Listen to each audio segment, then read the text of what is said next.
আসার পরে বলছেন ইয়া রাসূলুল্লাহ, আল্লাহ পাক বলেছেন লাউলাকা লামা খালাকতু দুনিয়া, যে যদি আল্লাহ আপনাকে সৃষ্টি না করত দুনিয়াকে সৃষ্টি করত না। ইমাম মোল্লা আলী কারি রাহমাতুল্লাহ আলাইহি নিজের কিতাব শারহুস শিফার মধ্যে লিখছেন, নবীকে সৃষ্টি না করলে কুল কায়নাতে কিছু সৃষ্টি করা হতো না। এটা হচ্ছে সহিহ আকীদা। ইমাম আজলুনী রাহমাতুল্লাহ আলাইহি কাশফুল খাফার মধ্যে লিখছেন, নবীকে সৃষ্টি না করলে কিছুই সৃষ্টি করা হতো না। এটা হচ্ছে বিশুদ্ধ কথা, সহিহ কথা। তাহলে বোঝা গেল আমরা জমিন পেয়েছি নবীর কারণে পেয়েছি, নামাজ পেয়েছি নবীর কারণে পেয়েছি, জীবন পেয়েছি নবীর কারণে পেয়েছি। কুল কায়নাতের চাইতে সবচাইতে বড় সম্পদ এক আল্লাহর ঠিকানা পেয়েছি, মুহাম্মদুর রাসূলুল্লাহর দরবার থেকে পেয়েছি। তো আল্লাহ তাবারাক ওয়া তাআলা যা দিয়েছেন আমাদেরকে নবীর মাধ্যমে দিয়েছেন, রাসূলের মাধ্যমে দিয়েছেন। যদি আল্লাহ তাবারাক ওয়া তাআলা নবীকে মাধ্যম না বানিয়ে ডাইরেক্ট দেওয়ার ইচ্ছা থাকতো, মহান রব্বুল আলামিন কমবেশ 1,24,000 পয়গম্বর আলাইহিমুস সালাতু ওয়াস সালাম গণকে এই পৃথিবীতে পাঠাতেন না। আল্লাহ তাবারাক ওয়া তাআলা সমস্ত জিনিস নবীর মাধ্যমে দিয়েছেন। তাহলে বুঝা কি গেল, সারা পৃথিবী, পিতা মাতা ছেলে মেয়ে আত্মীয় স্বজন জমিন আসমান, এমনকি যে হাসরের ময়দানে আমরা যদি জান্নাত পাই সেটাও মুস্তাফার শাফাতে পাবো। বলেন সুবহানাল্লাহ। নবী পাক সাল্লাল্লাহু আলাইহি সাল্লাম এত কিছু দিয়েছেন, আল্লাহর তাওহীদ, নিজের রিসালত, আদমের পরিচয় নবী করিয়েছেন, ইব্রাহিমের পরিচয় নবী করিয়েছেন, প্রত্যেক নবীর পরিচয় আল্লাহর নবী আমাদেরকে করিয়েছেন, প্রত্যেক আসমানি কিতাবের পরিচয় আল্লাহর নবী করিয়েছেন। তো যেই সমস্ত জিনিস আমরা নবীর মাধ্যমে পেয়েছি, আল্লাহ বলছেন নবী তুমি বলো এই সবের বদলা আমি চাই না। একটু জোরে হবে না সুবহানাল্লাহ? আহলে বাইতের গুরুত্ব বুঝতে হবে। কোন ব্যক্তি যদি সারা জীবন নামাজ পড়ে, রাসূল করিম সাল্লাল্লাহু আলাইহি ওয়াসাল্লাম বলেন, যদি কোনো ব্যক্তি নামাজি হয়, রোজাদার হয়, হাজী হয়, গাজী হয়, যদি ওই ব্যক্তি হজের অবস্থায়, ইহরামের অবস্থায় কাবা ঘর এবং মাকামে ইব্রাহিমের মাঝামাঝিতে সেজদারত অবস্থায়, রোজার অবস্থায়, প্লাস নামাজের অবস্থায়, নামাজের সবচাইতে গুরুত্বপূর্ণ আরকান সেজদার অবস্থায় যদি মারা যায়, অন্তরে যদি আমার আহলে বাইতের বুগজ থাকে, রাসূল পাক বলছেন ও মুমিন হয়ে নয় বেঈমান এবং কাফির হয়ে মরে। জোরে বলেন সুবহানাল্লাহ। তো আহলে বাইতের গুরুত্ব আমার নবী যা বলেছেন সেটা পরে আল্লাহ কোরআনে বলছেন, মাহবুব বলো লা আসআলুকুম আলাইহি আজরান, এর বদলা কিছুই চাই না। কিন্তু নবী তুমি বলো আমি আমার আহলে বাইতের মহব্বত চাই। জোরে বলেন সুবহানাল্লাহ। তোমাদেরকে ইসলাম দেওয়ার জন্য পবিত্র কাবা ঘরে আমি মুস্তাফা সাজদারত অবস্থায় ছিলাম, কাফির মুশরিকরা আমার উপরে উটের উঝড়ি চাপিয়েছে, ভুটি চাপিয়েছে, আমি মুস্তাফা কষ্ট পেয়েছি, সেই কষ্টের বদলা তোমাদের কাছে চাই না। তয়েফের মাটিতে ইসলাম প্রচার করার জন্য গিয়েছিলাম, তয়েফবাসীরা আমাকে পাথর ছুঁড়িয়ে মেরেছিল, আমার শরীর রক্তে রক্তিত হয়েছে, আমি এই কষ্টের বদলা তোমাদের কাছে কিছুই চাই না। আমি মুস্তাফা না খেয়ে পেটে পাথর বেঁধেছি, এই কষ্টের বদলা কিছুই চাই না। যুদ্ধের ময়দানে আমার দান্দানে মুবারককে শহীদ করা হয়েছে, এই কষ্টের বদলা কিছুই চাই না। নবী পাক সাল্লাল্লাহু আলাইহি ওয়াসাল্লাম জঙ্গে বদর, জঙ্গে খান্দাক, জঙ্গে আহদ যত রকমের যুদ্ধ করেছেন, নবী পাক এই কিছু জিনিসের বদলা আমাদের কাছে চান না। আল্লাহ বলছেন নবী বলো আমি যত কষ্ট করেছি তোমাদেরকে ইসলাম দেওয়ার জন্য, কোরআন দেওয়ার জন্য, এক আল্লাহর পরিচয় দেওয়ার জন্য, আমি মুস্তাফা বদলা চাই না। ইল্লাল মাওয়াদ্দাতা ফিল কুরবা, আমি আমার আহলে বাইতের মহব্বতটা চাই। জোরে বলেন সুবহানাল্লাহ। তাহলে চিন্তা করেন, আল্লাহ বলছেন কিছুই চেয়েও না কিন্তু আহলে বাইতের মহব্বত চাও। নবী পাক সাল্লাল্লাহু আলাইহি সাল্লাম বলছেন, সাহাবাকে শিক্ষা দিচ্ছেন তুমি মহব্বত কিভাবে করবে। রাসূল পাক বলছেন সর্বপ্রথম আল্লাহকে মহব্বত করো, তারপরে আমি মুস্তাফাকে মহব্বত করো, তারপরে আমার আহলে বাইতকে মহব্বত করো। জোরে বলতে হবে সুবহানাল্লাহ। শুধু তাই নয়, রাসূল পাক বলছেন ইয়া রাব্বাল আলামিন, হাসান ও হুসেন এরা হচ্ছে আমার নওয়াসা, আমি হাসান হুসেনকে ভালোবাসি, আল্লাহ তুমিও ভালোবাসো। যারা কিয়ামত পর্যন্ত ইমামে হাসান ও হুসেনকে আমার আহলে বাইতকে মহব্বত করবে, আল্লাহ তুমি তাদেরকেও মহব্বত করো। জোরে বলতে হবে সুবহানাল্লাহ। আহলে বাইতের গুরুত্ব, আহলে বাইতের ফজিলত কত আল্লাহ তাবারাক ওয়া তাআলা কিছু চাইতে বলছেন না। এত বড় বড় জিনিস নবী পাক আমাদেরকে দিয়েছেন। আদম নবী এসে বলছেন আল্লাহ এক, ইব্রাহিম নবী এসে বলছেন আল্লাহ এক, মুসা ও ইউসুফ এসে বলছেন আল্লাহ এক, প্রত্যেক আম্বিয়ায়ে কিরাম আলাইহিমুস সালাম এসে বলছেন আল্লাহ এক। সবাই শুনে বলছেন, আল্লাহর আওয়াজ শুনে, আল্লাহর কিতাব পড়ে, কিন্তু মুস্তাফা ডাইরেক্ট আল্লাহকে দেখে এসে বলছেন আল্লাহ এক। বলেন সুবহানাল্লাহ। এত বড় নিয়ামত, এত বড় মর্যাদা, এত বড় ফজিলত মহান রব্বুল আলামিন এই পৃথিবীবাসীকে অনেক নবী দান করেছেন। প্রত্যেক কওমে আল্লাহ নবী পাঠিয়েছেন। প্রত্যেক আপনার এলাকাতে আল্লাহ তাবারাক ওয়া তাআলা মানুষের হেদায়েতের জন্য নবী পাঠিয়েছেন। কিন্তু আল্লাহ তাবারাক ওয়া তাআলা আমাদেরকে সমস্ত নবীর উম্মতের উপরে ফজিলত দান করেছেন। এটাও নবীর দেওয়া বরকত। সব নবীর উম্মতের চাইতে আমরা ফজিলতপূর্ণ, আমরা সম্মানিত। কারণ আমরা কেন সম্মান পেয়েছি? আমরা সম্মান এই জন্য পাইনি যে আমরা 5 ওয়াক্তের নামাজ পড়ছি তাই আমরা বড়, আমরা রোজা রাখছি তাই আমাদের সম্মান বেশি। রোজা তো পূর্বের নবীগণের উম্মত রাখতেন। ব্রাদার ইসলাম, আমাদেরকে আল্লাহ সম্মানিত করেছেন। আদম নবীর উম্মতের চাইতে বেশি মর্যাদা আমাদেরকে দান করেছেন। ইব্রাহিম আলাইহিস সালামের উম্মত চাইতে বেশি মর্যাদা আমাদেরকে দান করেছেন। প্রত্যেক নবীর উম্মতের চাইতে বেশি ফজিলত আল্লাহ আমাদেরকে দান করেছেন। আল্লাহ এটা দান করেছেন মুহাম্মদ রাসূলুল্লাহর উম্মত হওয়ার কারণে দান করেছেন। বলুন সুবহানাল্লাহ। আমার নবীর উম্মত হওয়ার কারণে দান করেছেন। তবু আল্লাহ বলছেন বলো কিছুই বদলা চাই না, আহলে বাইতের মহব্বত চাই। তাহলে বুঝা কি গেল যে আহলে বাইতের মহব্বত আল্লাহ নবীকে চাইতে বলছেন। এর মানে আল্লাহও চাচ্ছেন যে তোমরা আহলে বাইতকে মহব্বত করো, আমার নবীর খানদানকে মহব্বত করো, আমার নবীর আওলাদকে মহব্বত করো। আল্লাহ বলছেন পৃথিবীর মানুষ তোমাদেরকে মহব্বত করতে বলেছি, কিন্তু তোমাদের পূর্বে আমি আল্লাহ আহলে বাইতকে মহব্বত করে নবীর মেয়ে ফাতেমাকে জান্নাতি মহিলাদের সরদারনি বানিয়েছি।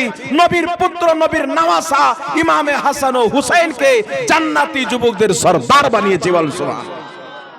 তো আহলে বাইতকে তো স্বয়ং আল্লাহ মহব্বত করেন। আহলে বাইতকে আল্লাহ সম্মান দিয়ে মহব্বত করে জান্নাতের লিডারশিপ দান করে দিয়েছেন, জান্নাতের সাদারাত দান করে দিয়েছেন। তাহলে চিন্তা করতে হবে আহলে বাইতের মহব্বত বাবা ঈমানের অংশ। এখন কেউ বলতে পারে আল্লাহকে এক মানি, নবীকে নবী মানি, নামাজ পড়ি তো যথেষ্ট আছে। কিন্তু ব্রাদার ইসলাম, একজন ব্যক্তির বেঈমান হওয়ার জন্য সমস্ত জিনিসকে অস্বীকার করা লাগে না। জরুরিয়াতে দিনের মধ্যে থেকে কোনো একটাকে অস্বীকার করলে বেঈমান হয়ে যায়। যেমন কোন ব্যক্তি যদি বলে আল্লাহকে মানি, রাসূলকে মানি, নামাজ পড়ি, রোজা রাখি, সব বিশ্বাস করি, কিন্তু কিয়ামত হবে বিশ্বাস করি না, মুসলমান না কাফির? তো একটাই তো অস্বীকার করলো। ইবলিসও তো একটাই অস্বীকার করেছিল। আমাদের পড়োশিতে কিছু মুসলমান দেখতে পাওয়া যায় নামাজ পড়তে পড়তে কপালে এত বড় ঘাটটা ফেলে দেয়, মনে হবে ট্রাক্টরের টায়ার লাগিয়ে নিয়েছে কপালে। নামাজটা আমরাও বাচপান থেকে পড়ি আলহামদুলিল্লাহ, নাবালিগ অবস্থায় মাদ্রাসায় ভর্তি হয়েছি তখন থেকে নামাজ পড়ি, না আমাদের কপালে ঘাটটা পড়লো। কারণ সেজদাতে যখন যাবেন এই নাক আর এই পেশানি ঠাকাইতে হবে, নাকি বলেন? কিন্তু ওরা মাথা ঠাকাবে তো ঘাটটা পড়বে না, যেটা ঠেকার ওটা তো ঠাকাইতে হবে। তো পলিসিতে নামাজ বলেন পড়বো, রোজা বলেন রাখবো, সব করব, কিন্তু মুহররমুল হারামের পুরো মহিনা চলে যায়, ইমামে হুসেনের আহলে বাইতের স্মরণে একটা কোনো জালসা হয় না, একটা কোনো বক্তব্য নাই। নবীর ফ্যামিলির ভালোবাসা মহব্বতের উপরে তাদের কোনো বক্তব্য নাই। কি সুন্নিরা ইমামে হুসেনের মহব্বতে জালসা করলে বিদাত, খিচড়ি করলে নাজায়েজ, নাকি বলেন? ইমামে হুসেনের মোহাব্বতে কোনো ভালো কাজ করলে না যায়, এরা নাজায়েজ করার জন্য জন্ম নিয়েছে, আহলে বাইতকে স্মরণ করার জন্য নয়। আর এটা সবাই বুঝে গেছে যে তারা ইয়াজিদের গুণগান তো করে, কিন্তু হুসেনের গুণগান করে না। ইয়াজিদের গুণগান করে, ইয়াজিদ নির্দোষ ছিল, আমিরুল মুমিনিন ছিল, ইয়াজিদ মুসলমানদের আমিন ছিল, নাউজুবিল্লাহ আমির ছিল, মুসলমানদের লিডার ছিল। ইয়াজিদের গুণগান করলে এটা ঈমান ওদের নিকটে, আর আমরা ইমামে হুসেনের গুণগান করলে বিদআত। তাহলে বুঝা কি গেল? বিদআতকে তারা ঈমান মনে করে, ঈমানকে তারা বিদআত মনে করে। তো তোমাদের বিদআতি ইমাম তোমরা নিয়ে থাকো, আমরা হুসেইনি ঈমান নিয়ে বাঁচতে চাই। জোরে বলুন সুবহানাল্লাহ। ইমামে হুসেইন রাদিয়াল্লাহু তাআলা আনহু, ইমামে হাসান রাদিয়াল্লাহু তাআলা আনহু, ইমামে আলী মাকাম রাদিয়াল্লাহু তাআলা আনহুর সন্তান, ইনাদেরকে মোহাব্বত করতে আল্লাহ কেন বললেন? নবীকে চাইতে কেন বললেন? বহুত কিছু চাবার ছিল, কিছুই যখন আল্লাহ চাইতে নিষেধ করলেন, মেহবুব কিছুই চেয়েও না, কিন্তু তোমার আহলে বাইতের মোহাব্বত চাও, তো প্রশ্ন তো উঠতে পারে, আল্লাহ কিছুই যখন তুমি চাইলে না, আহলে বাইতের মোহাব্বতটা কেন চাইতে বললে? আহলে বাইতের ভালোবাসা কেন চাইতে বললে? তো আল্লাহ তাবারাক ওয়া তাআলার এই আয়াতের মধ্যে হিকমত আছে বাবা, যে আহলে বাইতের মোহাব্বত এই জন্য চেয়েছেন। আমার আপনার নবী ক্লিয়ার করে দিয়েছেন, হাকিম আল মুস্তাদরাক আলা সহিহাইনের মধ্যে সহিহ সনদে হাদিস বর্ণিত, ইমাম হাকিম নিশাপুরী রাহমাতুল্লাহ আলাইহি বলছেন, হাযা হাদিসুন সহিহুল ইসনাদ, এই হাদিসের সনদ হচ্ছে সহিহ। আমার আপনার নবী বলছেন, সাহাবী আমি তো ইন্তিকাল করে যাব, আমি তো পর্দা করে যাব, ইন্নী তারিকুন ফিকুমুস সাকলাইন, কিন্তু আমি তোমাদেরকে দুটি ভারী জিনিস দিয়ে যাচ্ছি, একটি হচ্ছে কিতাবুল্লাহ, আল্লাহর কিতাব, দ্বিতীয়টি হচ্ছে ওয়া ইতরাতি আহলে বাইতি, আমার আহলে বাইত। জোরে বলেন সুবহানাল্লাহ। আল্লাহ আলেমুল গায়ব, সব জাননে वाला, আহলে বাইতের মোহাব্বত কেন চাইতে বললেন? আল্লাহ জানেন যে আমার নবীর ইন্তিকালের পরে কেউ খারজি হবে, কেউ ইয়াজিদি হবে, কেউ আপনার মওদুদি হবে, কেউ আপনার তবলিগি হবে, কেউ জামাতে ইসলামী হবে, বিভিন্ন রকমের ফিরকা, বিভিন্ন রকমের দল বের হবে। তাই আল্লাহ তাবারাক ওয়া তাআলা আহলে বাইত এবং কোরআনকে এমন ভাবে সেট করে দিয়েছেন, আমার নবী দলিল কায়েম করে দিয়েছেন, কিয়ামত পর্যন্ত কোরআন থেকে পৃথিবী আলাদা হতে পারে, নবীর আহলে বাইত কোনোদিন আলাদা হবে না। বলেন সুবহানাল্লাহ। সবাই আলাদা হতে পারে, আহলে বাইত আলাদা হবে না, এই গ্যারান্টি আমার আপনার নবী দিয়েছেন। তাই নবী বলছেন দুটি জিনিস দিয়ে যাচ্ছি, একটি আল্লাহর কোরআন, দ্বিতীয় নম্বরে আহলে বাইত। তো কোরআনে তো সব কিছু আছে, জোরে বলতে হবে, কোরআনে সব। আল্লাহ বলছেন খুশক তার, প্রত্যেক শুকনো জায়গা হোক, ভিজা জায়গা হোক, সমুদ্রের গহরাই তলা হোক, সাত আকাশ হোক, জমিন হোক, আরশে আজম হোক, লৌহ কলম হোক, সমস্ত জ্ঞান আল্লাহ কোরআনের মধ্যে রেখেছে। তো সব কোরআনে আছে, তো কোরআনই তো যথেষ্ট ছিল হেদায়েতের জন্য। কিন্তু আমার নবী জানেন যে আল্লাহ বলেছেন এই কোরআন পড়ে অনেক লোক পথভ্রষ্ট হবে, অনেক লোক হেদায়েত পাবে। তাহলে বুঝা কি গেল? আমার নবী কি জন্য বললেন আহলে বাইত আর কোরআনকে ধরিও? যে কোরআন পড়ে তো বক্তব্য দিবে, কোরআন পড়ে তো দলিল দিবে, কিন্তু আল্লাহর বুঝানোর উদ্দেশ্য আলাদা থাকবে, এরা মানুষকে বুঝাবে আলাদা, নিজের মন গড়া তাফসীর করে মানুষকে গুমরাহ করবে। আজকে একজন ব্যক্তি যদি আহলে বাইতের অন্যতম সদস্য, আমার আপনার নবী সাল্লাল্লাহু আলাইহি ওয়াসাল্লাম একদিন নিজের চাদরটাকে এইভাবে মেলে দিলেন, আল্লাহর নবী বলছেন, আলী চাদরের তলাতে চলে এসো, ফাতেমা চলে এসো, হুসেন ও হাসান চলে এসো। আমার নবীকে দিয়ে পাঁচজন ব্যক্তি রাসূলে পাক চাদরের তলাতে নিয়ে আল্লাহর কাছে ফরিয়াদ করছেন, ইয়া রাব্বাল আলামিন, এরা হচ্ছে আমার আহলে বাইত, এদেরকে তুমি পাক করে দাও, পবিত্র করে দাও। মহান রব্বুল আলামিন জিবরিল আলাইহিস সালামের মাধ্যমে আয়াতে তাতহির নাজিল করে পৃথিবীকে জানিয়ে দিলেন, আমি আমার নবীর ফ্যামিলি আহলে বাইতে মুস্তাফা থেকে প্রত্যেক অপবিত্রতাকে, প্রত্যেক নাপাকিকে আমি আল্লাহ দূর করে দিয়েছি, ফাতেমাকে ও নূর করেছি, ইমামে হাসান ও হুসেনকে ও নূর করে দিয়েছি। বল সুবহানাল্লাহ।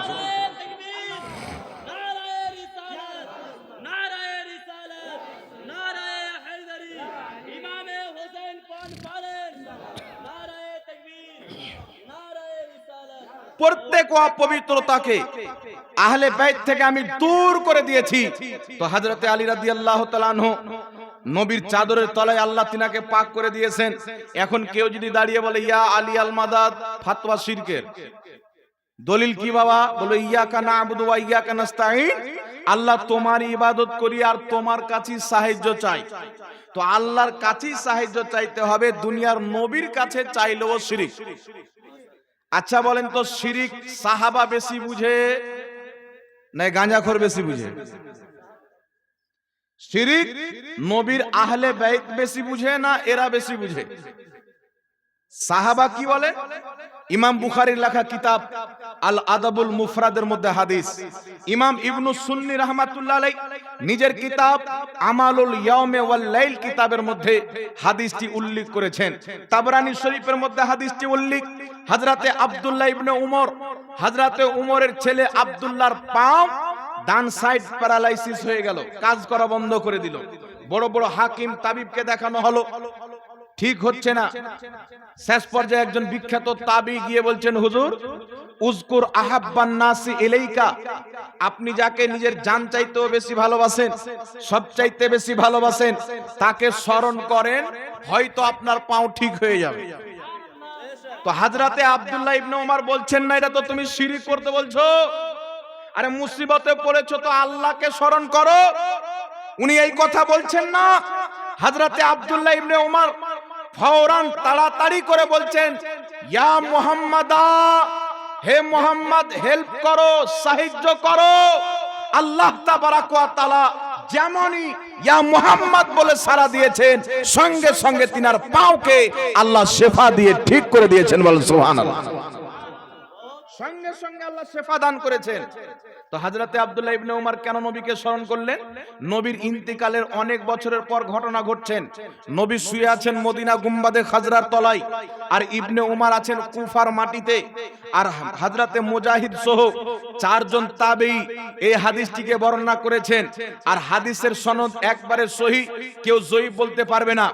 কেউ জয়ীফ বলার চেষ্টা করে, এই হাদিসের একজন রাবীকে মুদাল্লিস বলতে চায়, কিন্তু ইবনে ইসহাকে। কিন্তু বিরাদর ইসলাম, এই হাদিস একেবারে টনটনে সহিহ। কেউ যদি জয়ীফ প্রমাণ করে তবু হাদিসটি হাসান প্রমাণ হবে। কারণ মুহাদ্দিসিনে কেরামের নীতিমালা হচ্ছে, ইমাম মুল্লা আলী কারি লিখতেছেন, ইমাম ইবনে হাজার আসকালানি লিখতেছেন, ইমাম কামাল উদ্দিন লিখতেছেন, ইমাম যাহাবী লিখতেছেন, সমস্ত মুহাদ্দিসিনের বক্তব্য হচ্ছে হাদিস যদি জয়ীফ হয়, একাধিক সনদে বর্ণিত হয়, হাদিস আর জয়ীফ থাকে না, উন্নতি হয়ে হাসান হয়ে যায়। জোরে বলেন সুবহানাল্লাহ। আপনাকে উদাহরণ দিই, একটা আপনি পাটকাঠি দাল করলেন, পাটকাঠি একটা পাট, আপনারা কি বলেন পাটকুড়ি, পাটখুড়ি দাঁড় করলেন, মুর্শিদাবাদে পাটকাঠি বলে তো ওটাই শিখে নিয়েছি। একটা পাটখুড়ি দাঁড় করলেন বা একটা বাঁশ, ওই বাঁশের পাশে আরেকটা বাঁশ দাঁড় করিয়ে দিলেন, মজবুত হলো কি হলো না? আরেকটা বাঁশ লাগিয়ে দিলেন, মজবুত হলো কি হলো না? আরেকটা বাঁশ লাগিয়ে দিলেন, মজবুত হলো কি হলো না? তো ওইরকম একটা হাদিস জয়ীফ বর্ণনা করেছেন একজন সাহাবী বা একজন তাবী, আর একজন সাহাবী বর্ণনা করেছেন, অন্য সাহাবীও একটাই হাদিস বর্ণনা করেছেন, দুইজন জমা হলো। আর একজন সাহাবী বর্ণনা করেছেন, তিনজন জমা হলো। আর একজন সাহাবী বা তাবী বর্ণনা করেছেন, চারজন। চারজন একই হাদিসকে বর্ণনা করলে হাদিস যদি জয়ীফ হয়, চারজন বর্ণনা করার কারণে হাসান হয়ে যায়। আর 10 লক্ষ হাদিসের হাফিজ ইমামে আহমদ রাহমাতুল্লাহ আলাইহি বলছেন, হাসান হাদিস ইসলামের দলিল। জোরে বলেন সুবহানাল্লাহ। হাদিসটি হাসান প্রমাণিত হবে, কিন্তু জয়ীফ কিয়ামতের সকাল পর্যন্ত কেউ রাখতে পারবে না। তাই কি বোঝা গেল স্পষ্ট বিশুদ্ধ হাদিস দ্বারা? তাবী বলছেন, যাকে জান চাইতে বেশি ভালোবাসেন স্মরণ করেন। ইনি নবীর কাছে সাহায্য চাচ্ছেন, ইয়া মুহাম্মাদা। এখানে যে আলিফ রয়েছেন, আলিফ ইস্তেআনাতের জন্য, হে মুহাম্মদ আমার সাহায্য করেন। তাহলে বুঝা কি গেল? সাহাবায়ে কেরামের নিকটে ইয়া মুহাম্মদ বলে সাহায্য চাওয়া এটা শিরক নয়, ইয়া আলী বলে সাহায্য চাওয়া এটা শিরক নয়, ইয়া গাউস বলে সাহায্য চাওয়া এটা শিরক নয়। কারণ সাহাবায়ে কেরাম জানতেন, যদি কোনো ব্যক্তি আল্লাহর কাছে দোয়া চায়, সাহায্য চায়, আল্লাহ তার গুনাহের কারণে দোয়া কবুল নাও করতে পারে, কিন্তু মুস্তাফার ওসিলা দিয়ে যখন সাহায্য চাইবে, আল্লাহর নবীর ওসিলাতে আল্লাহ তার সাহায্য করে দিবে। জোরে বলেন সুবহানাল্লাহ। তাই আহলে সুন্নাত ওয়াল জামাত আউলিয়ায়ে কেরাম আম্বিয়ায়ে কেরামকে ওসিলা বানিয়ে আল্লাহর কাছে সাহায্য চায়, যে আমাদের কথা তো আল্লাহ পর্যন্ত না পৌঁছিতে পারে, কিন্তু মুস্তাফার ওসিলা দিয়ে দেব, আল্লাহর দরবারে আমাদের কথা কবুল হয়ে যাবে। জোরে বলতে হবে সুবহানাল্লাহ। তাহলে সাহাবার তাওহীদ আমরা নিব না এদের তাওহীদ নিব বাবা? একটু জোরে বলতে হবে। তাওহীদ কার নিব? সাহাবার নিব। সাহাবার তাওহীদ। হ্যাঁ, ওয়া ইয়াকা নাস্তাইন, তোমার কাছে সাহায্য চাই। আল্লাহ ছাড়া কেউ সাহায্য করতে পারবে? কেউ পারে না। তাহলে নবীর কাছে কেন চাইলেন? আচ্ছা বলেন তো বাবা, আল্লাহ ছাড়া কেউ দেখতেও পারে না। আল্লাহ ছাড়া কেউ দেখতে পারে না, কিন্তু আমরা দেখি কি দেখি না? কথা বলেন। আল্লাহ ছাড়া কেউ শুনতে পারে না, কিন্তু আমরা শুনি কি শুনি না? আল্লাহ ছাড়া কেউ বলতে পারে না, আমরা বলি কি বলি না? আল্লাহ ছাড়া কেউ শুনতে পারে না, বলতে পারে না, দেখতে পারে না, কিন্তু আল্লাহ যদি কাউকে শোনার শক্তি দিয়ে দেয়, আমরা মানুষ শুনতে পারি। দেখার শক্তি দিয়ে দেয়, আমরা দেখতে পারি। বলার শক্তি দিলে আমরা বলি।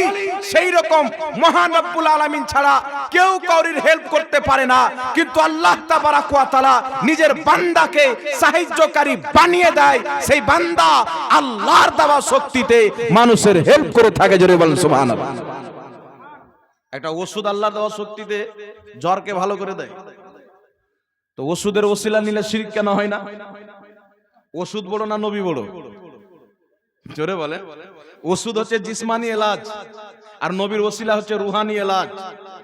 আর জিসমানি এলাজ যেটা জিনিস হয় না, রুহানি এলাজে হয়ে যায়। আব্দুল্লাহ ইবনে ওমর জিসমানি এলাজ অনেক করলেন, বড় বড় হাকিম ওই জামানার ডাক্তার সব ফেল। লাস্টে বলছেন, ইয়া মুহাম্মদ, ইয়া রাসূলুল্লাহ, আপনি যদি সাহায্য করেন তো হবে, না হলে হবে না। আল্লাহ বলছেন, আমার মেহবুবকে ডাক দিয়েছো, আমার নবীর ওসিলা দিয়েছো। আরে যখন আদমকে আমি কমবেশ 300-350 বছর পর্যন্ত ক্ষমা করিনি, আমার নবীর ওসিলা দিয়েছে, আমি আদমকে ক্ষমা করেছি। আব্দুল্লাহ ইবনে ওমর, তুমি আমার নবীর ওসিলা নিয়েছো, যাও আমি তোমার পাওকে ঠিক করে দিলাম। জোরে বল সুবহানাল্লাহ। সঙ্গে সঙ্গে ঠিক হয়ে গেল। তাই ব্রাদার ইসলাম, আমাদের জালসাতে আমরা ইয়া হুসেন বলি, কারণ আমরা দিন শিখবো সাহাবার নিকট থেকে, জাহিলদের নিকট থেকে না। জাহিলদের নিকট থেকে না। বুখারী শরীফের মধ্যে হাদিস, সাহাবা বলছেন, খারজিদের চরিত্র হলো যেইগুলো আয়াত মূর্তির উপরে আল্লাহ অবতীর্ণ করেছে মূর্তির জন্য, ওগুলো এরা ফিট করবে নবীর জন্য, ওলির জন্য। বুখারীর হাদিস। ওই জামানাতে কাফির মুশরিকরা কি করত? মূর্তির কাছে হেল্প চাইতো, সাহায্য চাইতো, তাকে মাবুদে হাকিকি মনে করত, মূর্তিকে খোদা মনে করত, মূর্তিকে মাবুদ মনে করত, তার পূজা করত, তার হেল্প চাইতো, তার কাছে সাহায্য চাইতো। আর বলতো কি? তাদের পূজা করত। আল্লাহ আয়াত অবতীর্ণ করলেন, যাদের তোমরা পূজা করো, যাদেরকে ডাক দাও, তারা তো তোমার কথা শুনতে পারে না। না শুনতে পারে না, কিয়ামত পর্যন্ত জবাব দিতে পারে, কিন্তু মুস্তাফা শুনতেও পারে, মুস্তাফা জবাবও দিতে পারে। আরে জোরে হবে না? মুস্তাফা শুনতেও পায়, মুস্তাফা জবাবও দিতে পারে, মুস্তাফা দেখতেও পায়। আহলে সুন্নাত ওয়াল জামাতের আকীদা, নবী আছেন মদিনাতে, পৃথিবী আছে নবীর হাতের থাবাতে। জোরে বলেন সুবহানাল্লাহ। নবী থাকেন মদিনাতে, নজর থাকে 7 আকাশে। নবী থাকেন মদিনাতে, নজর থাকেন 7 তবক জমিনে। তাই বুখারীর হাদিস, নবী পাক বলছেন, ইন্নী ওয়াল্লাহি লা আনজুরু ইলা হাউজিল আন, আমি মুস্তাফা জমিনে দাঁড়িয়ে 7 আকাশের উপরে জান্নাতের হাউজে কাউসারকে দেখতে পারি। যেই নবী মুস্তাফা জমিনে থেকে 7 আকাশের উপরে জান্নাতে হাউজে কাউসারকে দেখতে পায়, সেই নবী মুস্তাফা মদিনাতে শুয়ে সারা পৃথিবীর উম্মতের ব্যথা বেদনা দেখতে পারে। জোরে বলেন সুবহানাল্লাহ। তাই ইমাম আহলে সুন্নাত আলা হযরত আজিমুল বরকত ইমাম আহমদ রাজা খা ফাজিলে বরেলভী বলছেন, সরে আরশ पर है तेरी गुजर, दिले फर्श पर है तेरी नजर, मलकूत व मुल्क में कोई शय नहीं है जो तुझ पे आया नहीं। নবী পাক থাকছিলেন আরশে, আল্লাহর সঙ্গে দিদার করতে গিয়েছিলেন। মানুষ, জমিনের মানুষের কলবে আল্লাহ তিনার দৃষ্টি রেখেছিলেন। বলেন সুবহানাল্লাহ। তো ব্রাদার ইসলাম, নবী আর মূর্তিকে যদি কেউ কম্প্রোমাইজ করে, ওর ঈমান থাকবে? জোরে বলেন, ঈমানটা থাকবে? কোথায় মূর্তির ফিট করছে? নবীর উপরে। আল্লাহ তাবারাক ওয়া তাআলা বলছে যে যাদের কাছে তোমরা সাহায্য চাচ্ছ তারা একটা মশা মাছিও তৈরি করতে পারে না। তাদের সামনে থেকে যদি একটা খেজুরের গুঠলি পর্যন্ত তৈরি করতে পারে না। তাদের সামনে থেকে যদি একটা মাছি খাবার নিয়ে চলে যায় সে কাটতেও পারে না। এই দুর্বলতা সমস্ত আল্লাহ বয়ান করেছে মূর্তির, আর ওয়াহাবি আয়াত ফিট করছে নবী এবং ওলির উপরে। কিন্তু বেটা জানে না যে মুর্দা জিন্দা করা তো দূরে থাক, নবীর গোলাম আব্দুল কাদের জিলানী মুর্দা জিন্দা করে দেখিয়ে দিয়েছেন। নবী মুস্তাফা পাথরকে কলমা পড়িয়ে দেখিয়ে দিয়েছেন। মরা মানুষকে জিন্দা করা এটা তো ঈসা নবীও করেছেন। কিন্তু আমি মুস্তাফা, যেই পাথরের মধ্যে জান নাই, যেই পাথরের মধ্যে রক্ত নাই, যেই পাথরের মধ্যে মাংস নাই, আমি নবী মুস্তাফা ওই পাথরকে পর্যন্ত জিন্দা করেছি। জোরে বলেন সুবহানাল্লাহ। পাথরকে পর্যন্ত আমাদের নবী কলমা পড়িয়েছেন কি পড়াননি বাবা? মাছির কাছ থেকে আমার নবী কিছু কাটতে পারে কি পারে না? জোরে বলেন। মুর্দাকে জিন্দা করতে পারে কি পারে না? কোরআন পাক আছে ঈসা আলাইহিস সালাম মাটির পশু বানাতেন, পাখি, আর তার মধ্যে আত্মা ভরতেন। ঈসা আলাইহিস সালাম মুর্দাকে জিন্দা করতেন কুম্বে ইজনিল্লাহ, আল্লাহর হুকুমে মুর্দাকে জিন্দা করতেন। তো ঈসা আলাইহিস সালাম যদি মুর্দাকে জিন্দা করতে পারেন, মাটির পাখির মধ্যে আত্মা ভরে উড়িয়ে দিতে পারেন, তাহলে ঈসা আলাইহিস সালামের চাইতে আমার আপনার নবীর কুদরত তো আরো আলা। সমস্ত নবীর শক্তি একদিকে, মুস্তাফা জানে রহমতের শক্তি একদিকে। বলেন সুবহানাল্লাহ। তাহলে কি বুঝা গেল? মূর্তির আয়াতকে নবী আম্বিয়া আউলিয়ার উপরে ফিট করা এটা খারজিদের চরিত্র, বুখারীর হাদিস। তাই আজকে যারা লা মাযহাবী, ওয়াহাবী, গায়র মুকাল্লিদ, যারা বুতপারস্তির আয়াতগুলি নবীগণের উপরে ফিট করে, এরা হচ্ছে খারজি। আর খারজি হলো ইসলামের সবচাইতে বড় শত্রু, সবচাইতে বড় দুশমন। তাই বিরাদর ইসলাম, আল্লাহ তাবারাক ওয়া তাআলার নবীকে কেউ ইয়া রাসূলুল্লাহ বলে ডাক দিলে মুশরিক হবে না, সাহাবার মতন ঈমান শক্ত হবে। জোরে বলেন সুবহানাল্লাহ। তাই আমরা করি আলহামদুলিল্লাহ। তাই বিরাদর ইসলাম, আমি বলতেছিলাম আহলে বাইতের জিকির আছে, ইয়া হুসেন বলা, ইয়া আলী, ইয়া গাউসের স্লোগান দেওয়া, এতে কোনো আপত্তি নাই। সাহাবার দিন অনুযায়ী, নবী মুস্তাফার শরীয়ত অনুযায়ী ইয়া মুহাম্মদ বলা, ইয়া রাসূলুল্লাহ বলা, ইয়া আলী বলা, এটা ঈমানের ক্ষতিকারক নয়, বরং সাহাবার এটাই ঈমান ছিল। জোরে বলেন সুবহানাল্লাহ। ইমাম ইবনে কাসির রাহমাহুল্লাহ নিজের কিতাব আল বিদায়া ওয়ান নিহার মধ্যে লিখতেছেন, ইমামে হুসাইন রাদিয়াল্লাহু তাআলা আনহুর মস্তিষ্ক গর্দানকে যখন আলাদা করে দিল মাথাকে ধর থেকে, আর ইমামে হুসেনের দেহের উপরে ইয়াজিদি সৈনিকেরা যখন ঘোড়া দৌড়ালো, ইমামে হুসেনের শরীরের হাড্ডিকে চুরমাচার করলো, হযরতে যায়েনব ইমামে হুসেনের দেহের পাশে দাঁড়িয়ে মদিনার দিকে চেহারা করে বলেছিলেন, ইয়া রাসূলুল্লাহ আমাদের সাহায্য করেন, ইয়া মুহাম্মদ আমাদের হেল্প করেন। দেখেন আপনার হুসেন খুনে রক্তে লতপত করতে আছেন। নবী পাকের ঘরানার জান্নাতি সদস্য কারবালার প্রান্তর থেকে মুস্তাফার কাছে সাহায্য চাই। তোমরা দ্বীন কার কাছে নিয়েছো? সাহাবী মুস্তাফার কাছে সাহায্য চাই, আহলে বাইত সাহায্য চাই। তাহলে বুঝা গেল সাহাবীর দ্বীন, আহলে বাইতের ইসলাম কওরির কাছে যদি থাকে, ইয়া রাসূলুল্লাহ বলনেওয়ালা সুন্নি মুসলমানের কাছে আছে। বলেন সুবহানাল্লাহ। আমাদের কাছে তাদের দিন আছে আলহামদুলিল্লাহ। আমরা দিন পরিবর্তন করিনি।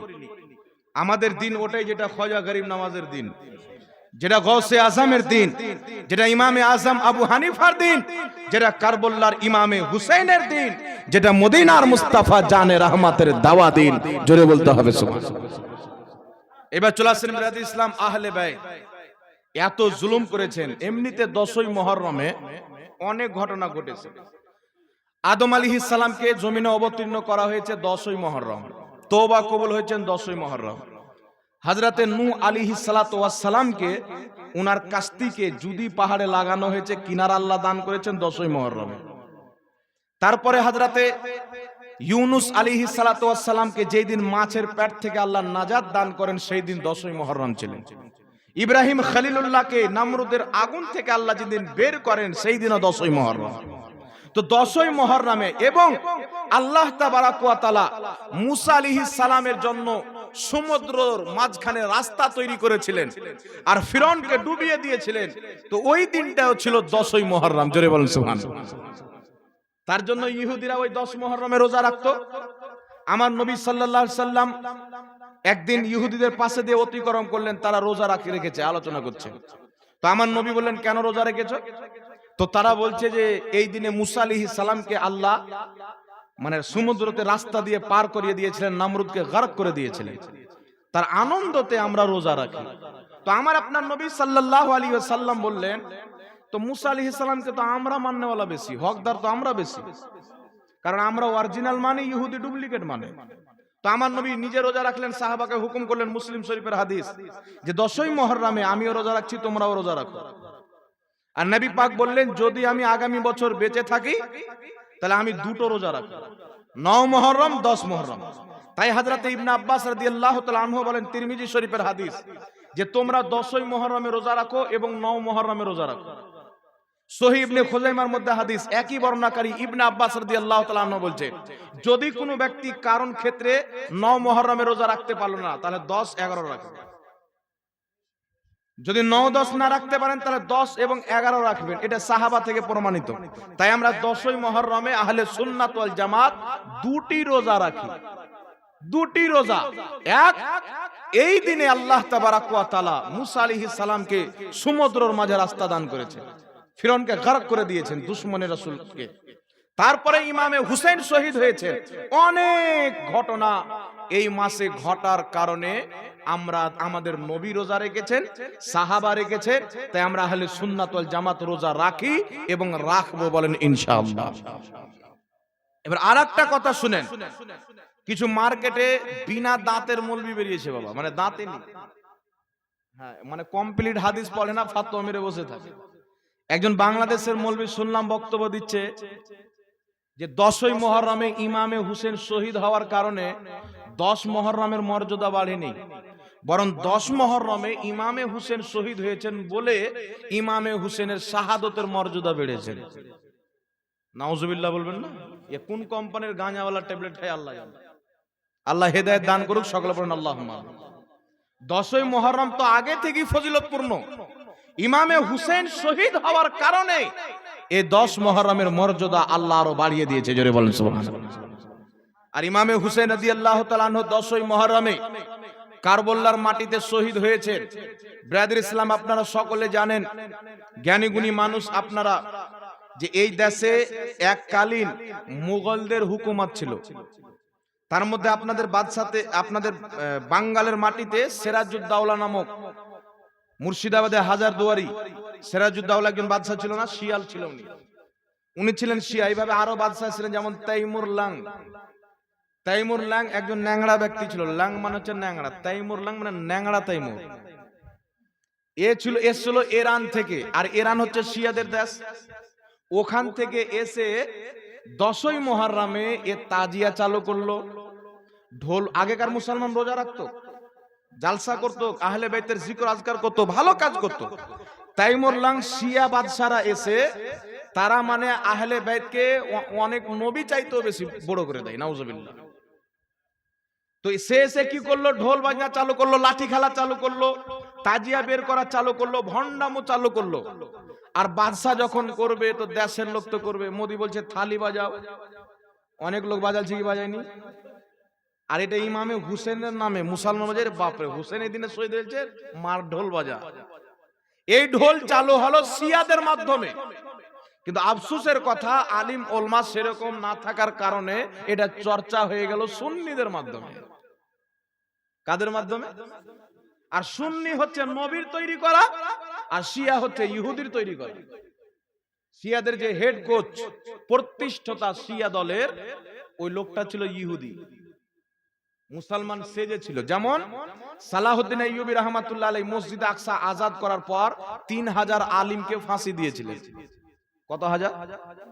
আপনি বলুন কত খতরনাক লোক ছিল, 3000 মৌলবীকে ফাঁসি দিয়েছে। তো ও মৌলবী ইহুদি ছিল, কুরআন পড়ে, হাদিস পড়ে, মৌলবী হয়ে দাড়ি ছেড়ে জুব্বা কুব্বা লাগিয়ে মানুষকে কুরআনের নামে, হাদিসের নামে ফিতনা তৈরি করে দ্বন্দ্ব করত। আপনি ওয়াহাবিদের তারিখ পড়েন, এদেরকে তৈরি কে করেছেন? ইহুদ ও নাসারা। জামাতে ইসলামী আবুল আলা মওদুদী, তাকে কে তৈরি করলো? ইংল্যান্ড থেকে তাকে ফান্ডিং করলো। তার কারণে দেখবেন যে তাদের ছাপা কিতাব কোরআন তারা বই মেলা করে, আর আমাদের দেশের ছেলে পিলে যারা পড়ে তাদেরকে খবর দেয়, বেটা ওই দিন আসিও মাস্টার স্কুলে। এবার স্যার বলেছে যেতে হবে, ছাত্র গিয়েছে, ফ্রিতে বই দেয়, বাড়ি বাড়ি পৌঁছায়। কারণ তারা যে বই ছাপায় টাকা তো ইংল্যান্ড দেয়, টাকা তো ইহুদি খ্রিস্টান দেয়। কারণ কোরআনের ভুল অনুবাদ করে মুসলমানের বাড়িতে যখন যাবে, মুসলমান সবাই তো আরবি জানে না, ভুল অনুবাদ পড়বে, বলবে আমি কোরআন শিখেছি, আসলে বেঈমান হয়ে যাবে। আমার আল্লাহ তো এমনি বলেননি যে কোরআন পড়ে অনেক লোক পথভ্রষ্ট হবে। আর একটা কথা মনে রাখবেন, ডুপ্লিকেট মাল গ্রাম গ্রাম মানুষ বিক্রি করে, অরিজিনাল মাল আপনার বাড়ি বিক্রি করতে আসবে না। তো ইমামে আহলে সুন্নাতের তরজমা করা কোরআন কানজুল ঈমান, এটা হচ্ছে অরিজিনাল, এটা হচ্ছে আল্লাহ তাবারাক ওয়া তাআলার কোরআনের সঠিক অনুবাদ। মিশরের সরজমিনে যখন আলা হযরতের অনুবাদকৃত কানজুল ঈমানকে পেশ করা হলো, মিশরের লক্ষ লক্ষ হাদিসের হাফিজ প্রিন্সিপাল দাঁড়িয়ে বলেছিল, আল্লাহর কসম, যদি আল্লাহ তাবারাক ওয়া তাআলা এই কোরআনকে আরবিতে অবতরণ না করে যদি উর্দুতে নাজিল করতেন, উর্দু ভাষায়, তাহলে ওই কোরআন কানজুল ঈমানই হতো। জোরে বলেন সুবহানাল্লাহ। তো এই কানজুল ঈমান বাড়ি বাড়ি দেয় না, কারণ এটা অরিজিনাল মাল বাবা, কিনে নিয়ে আসতে হবে। আর এদের হারামের টাকা আসছে, বাড়ি বাড়ি পৌঁছে দিচ্ছে ডুপ্লিকেট ক্যাচড়া মাল। এদের অনুবাদ হচ্ছে ক্যাচড়া, তাই এই ক্যাচড়া থেকে বাঁচতে হবে না। তাদের কোনো লেখা কিতাব ফ্রিতে দিলে লাওয়া যাবে না। আপনাকে যদি বলে 2000 টাকা লাও আর সাথে লাও, তো লাওয়া যাবে না। অনেক রকম পায়তারা করবে আপনার ঈমানকে নষ্ট করার জন্য। তার কারণে বিরাদর ইসলাম সচেতন থাকতে হবে। আমরা কোরআন পড়বো তো আহলে সুন্নাত ওয়াল জামাতের সঠিক অনুবাদ কানজুল ঈমান পড়বো। জোরে বলেন সুবহানাল্লাহ। কি পড়বো? কানজুল ঈমান পড়বো। এইবার চলে আসছি বাবা 10ই মুহররমের উপর। এই যে 10 মুহররমে ইমামে হুসেন রাদিয়াল্লাহু তাআলা আনহু শহীদ হয়েছেন, এই তারিখের মর্যাদাকে আল্লাহ আরো ফজিলতপূর্ণ বানিয়ে দিয়েছেন। ইমামে হুসেন রাদিয়াল্লাহু তাআলা আনহু শহীদ হয়েছেন, 3 দিন পর্যন্ত তিনাকে পিপাসিত রাখা হয়েছিল। কদিন পর্যন্ত? 3 দিন পর্যন্ত পিপাসিত রাখা হয়েছিল। 3 দিন পর্যন্ত পিপাসিত আছেন। ঘরের মধ্যে আছেন হযরতে যায়েনব সহ অনেক মহিলা সদস্য আছেন আহলে বাইতের। তিনারা কিন্তু বাবা ঘুম আসছে না। পেটে খিদা থাকলে ঘুম আসবে বাবা? 3 দিন পর্যন্ত। রমজান মাসে দেখবেন দুপুর অবধি খুব ঘুম আসবে, আর বিকালের দিকে যদি ঘুমাতে চান তো ঘুম আসবে না, পেট কামড়াবে। তো 3 দিন পর্যন্ত পিপাসিত, পানি নাই, খাবার নাই, খিমাতে ঘুম আসে না। ইমামে হুসেনকে এসে বলছেন, হুজুর ঘুম আসছে না, কি করব? ইমামে হুসেন বলছেন, আল্লাহর কোরআন তেলাওয়াত করো। ঘুম আসছে না, আল্লাহর কোরআন পড়ে রাত্রি কাটাও। কারণ যেই ব্যক্তি আল্লাহর কোরআন তেলাওয়াত করে ওই ব্যক্তি আল্লাহর সাথে ডাইরেক্ট কথা বলে। জোরে বলেন সুবহানাল্লাহ। তাহলে ইমামে হুসেন আমাদেরকে কি শিক্ষা দিয়েছেন বাবা এত কষ্টে থেকে? ইমামে হুসেন রাদিয়াল্লাহু তাআলা আনহু হযরতে আলী আসগর রাদিয়াল্লাহু তাআলা আনহুকে নিয়ে গেছিলেন ফুরাত নদীর কিনারে। যেই ফুরাত নদী কিয়ামতের পূর্বে শুকিয়ে যাবে, সোনার পাহাড় বের করবে। দুনিয়াতে ব্যাপকভাবে ওই পাহাড়কে নিয়ে একটা ঝামেলা হবে, যুদ্ধ হবে, মারামারি, কাটাকাটি, ফাটাফাটি হবে। নবী মুআজ্জম সাল্লাল্লাহু আলাইহি সাল্লামের নামাসা ইমামে হুসেনের আওলাদ, যেই নবীকে আল্লাহ হাউজে কাউসারের মালিক বানিয়েছেন। ইন্না আ'তাইনা কাল কাউসার, নিশ্চয় মাহবুব আপনাকে কাউসার দান করেছি। কিয়ামতের ময়দানে যেই হুসেনের নানা আমার আপনার মতন পাপী তাপী উম্মতকে নিজের হাতে কাউসারের পানি পান করাবেন, সেই নবীর নামাসার জন্য ইয়াজিদ পানি বন্ধ করেছে। সেই নবীর নামাজের জন্য পানি বন্ধ করেছেন। হযরতে সোহর বানু ইমামে হুসেনের স্ত্রী 6 মাসের সন্তান আলী আসগরকে কোলে নিয়ে আসেন। দেখছেন এই সন্তানের দুধ না পাওয়ার কারণে, কারণ হযরতে সোহর বানু 3 দিন পর্যন্ত পিপাসিত, 3 দিন পর্যন্ত পেটে খাবার যায়নি, বুকের দুধ শুকিয়ে গেছে। হযরতে আলী আসগর রাদিয়াল্লাহু তাআলা আনহু মায়ের কোলে জিহ্বা শুকিয়ে গিয়েছে, চোখগুলো সাদা সাদা হতে আরম্ভ করেছে, অবস্থা খুব খারাপ। সহ্য না করতে পেরে মা জননী হযরতে আলী আসগরকে কোলে করে ইমামে হুসেনের দরবারে এসে বলছেন, এ আমার স্বামী মাথার তাজ, ইয়াজিদের দুশমনি আছে আমাদের সাথে। ইয়াজিদ যদি লড়াই করতে চায়, ক্ষতি করতে চায়, আমাদের ক্ষতি করবে, আমাদের সাথে লড়াই করবে, কিন্তু আমাদের 6 মাসের শিশু শির খর বাচ্চা হযরতে আলী আসগর না তার কোনো ক্ষতি করেছে, সে তো কথা বলতে পারে না, সে তো চলাফেরা করতে পারে না, এই বাচ্চাকে নিয়ে যাও। এই বাচ্চার অবস্থাকে দেখে, তার পিপাসাকে দেখে ইয়াজিদি লস্করদের পাথর দিলে রহম আসবে বলে আমার আসগরকে যদি একটু পানি দিয়ে দেয়, আমার সন্তানের জীবনটা বেঁচে যাবে। যেই নবীকে আল্লাহ মুখতারে কুল করেছেন, সেই নবীর নওয়াসা ইমামে হুসেন। আমাদের বিশ্বাস, আমাদের আকীদা, ইমামে হুসেন যদি বলে দিতেন ফুরাতের সমস্ত পানি খিমাতে গিয়ে দাঁড়িয়ে থাকতো। জোরে বল সুবহানাল্লাহ। জান্নাতের সরদার হযরতে সোহরবানুর কথা শুনে কোলে করে গেলেন ফুরাত নদীর পাশে। যাওয়ার পরে নিজের পরিচয় দিলেন, বললেন, ইয়াজিদি লস্কর শুনো, তোমাদের দুশমনি থাকলে আমার সাথে আছে, বদলা নিতে হয় হুসেনের সাথে নাও, জিহাদ করতে হয় হুসেনের সাথে করো, কিন্তু আমার ছেলে আসগর 6 মাসের সন্তান তোমাদের কোনো ক্ষতি করেনি, আর তোমরা এই সন্তানকে পানি দাও। ওই সমাতে একজন জালিম ব্যক্তি হুরমালা বিন কাহিল নামক ইয়াজিদি সৈনিক তীরের বিষাক্ত নিশানা করে হযরতে আলী আসগরকে এমন ভাবে তীর ছাড়লো, হযরতে আলী আসগর বাবার কোলে শহীদ হয়ে গেল। 6 মাসের সন্তান, নবীর ঘরানা, যেই ঘরানার মহব্বত আল্লাহ চাইতে বলেছেন। আল্লাহ বলছেন কিছুই চেও না, কিন্তু আহলে বাইতের মহব্বত চাও, কারণ কিয়ামত পর্যন্ত কুরআন থেকে আলাদা অনেক ব্যক্তি হবে, আহলে বাইত কোনদিন আলাদা হবে না। যারা কুরআন বুঝতে পারবে না, তোমার আহলে বাইতকে দেখবে, তোমার আহলে বাইতের চরিত্র হবে আমি আল্লাহর কুরআনের মতো। বলুন সুবহানাল্লাহ। হযরতে আলী আসগর রাদিয়াল্লাহু তাআলা আনহুকে তীর মারলো। ইমামে হুসেন হযরতে আলী আসগরের দেহকে, লাশকে কোলে করে আল্লাহর দরবারে দোয়া করেছিলেন, শুকরিয়া আদায় করেছিলেন, আল্লাহ তুমি আমাকে শহীদের পিতা বানালে। বলেন সুবহানাল্লাহ। এই ছোট একটি কুরবানি তুমি কবুল করো। 6 মাসের আসগরকে যেই ইয়াজিদি বাহিনীরা ছাড়েনি, সেই ইয়াজিদ কোনদিন সঠিক পথে হতে পারে? একটু জোরে বলতে হবে বাবা। সেই ইয়াজিদ কোনদিন ভালো মানুষ হতে পারে? তো একটা কথাই বলে বাবা, চোর চোরকে পছন্দ করে, নামাজি নামাজিকে পছন্দ করে, একটা কথা আছে। তো যারা ইয়াজিদের কাছ থেকে শরীয়ত নিয়েছে, ইয়াজিদকে সঠিক বলবে, যারা হুসেনের কাছ থেকে শরীয়ত নিয়েছে, হুসেনকে সঠিক বলবে। আমরা ইমামে হুসেনের জন্য জীবন তো দিতে পারি, ইয়াজিদের কোনোদিন গুণগান সহ্য করতে পারি না। জোরে বলতে হবে সুবহানাল্লাহ। এটাই হুসেইনি। কারণ কোন ব্যক্তির কলবে আবু বকরের মহব্বত যদি থাকে, আবু জেহেলের মহব্বত থাকতে পারে না।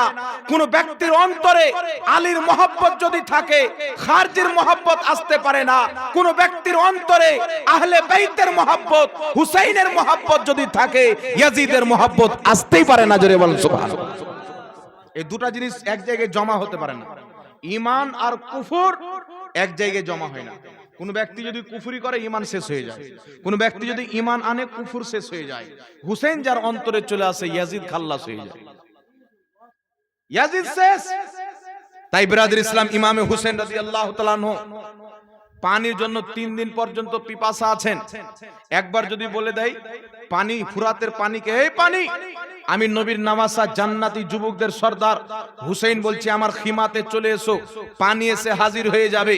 কারণ এটা যদি কোনো ব্যক্তির না মানে, ভারতে সেই হুসেনের আওলাদ, সেই হুসেনের ঘরানা, সেই হুসেনের খানদান, হযরতে খাজা গরিব নওয়াজ রাহমাতুল্লাহ আলাইহির জন্য আনা সাগরের পানিকে যখন বন্ধ করে দেওয়া হলো, মঈনুদ্দিন চিশতি খাদিমকে বলছে, যাও আনা সাগরের পানিকে বলো নবীর আওলাদ হুসেনের বংশ মঈনুদ্দিন তোমাকে ডাক দিয়েছে। পুরো আনা সাগরের পানি একটা কোটরাতে চলে আসে। এটা হুসেনের আওলাদের কারামত। হুসেনের কারামত কি হবে বলেন সুবহানাল্লাহ। আর এটা হাদিস দ্বারা প্রমাণিত, ইবনে মাজাহ শরীফের হাদিস। হযরত বসে আছেন, ইনারা হাদিস পড়ায় মাদ্রাসাতে। ইবনে মাজাহ শরীফের মধ্যে হাদিস, রাসূল করিম সাল্লাল্লাহু আলাইহি ওয়াসাল্লাম বলছেন যে কিছু আল্লাহর এমন বান্দা হয় ফাটা পুরানা লেবাস পরে, মানুষ দেখে তাদেরকে পাগল মনে করে, কিন্তু তাদের মর্যাদা আল্লাহর দরবারে এত বেশি, তারা যেটাই বলে আল্লাহ সেটাই করে। জোরে হবে না সুবহানাল্লাহ? নবীর হাদিস, তারা যেটাই বলে আল্লাহ সেটাই করে। এটা একজন আল্লাহর নেক বান্দার কারামত।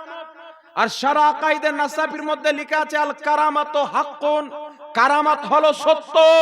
তাহলে ইমামে হুসেনকে যে ভালোবাসবে, কেউ যদি বেলায়েত পায়, ইমামে হুসেনের বাপ আলীর সাদকাতে পায়।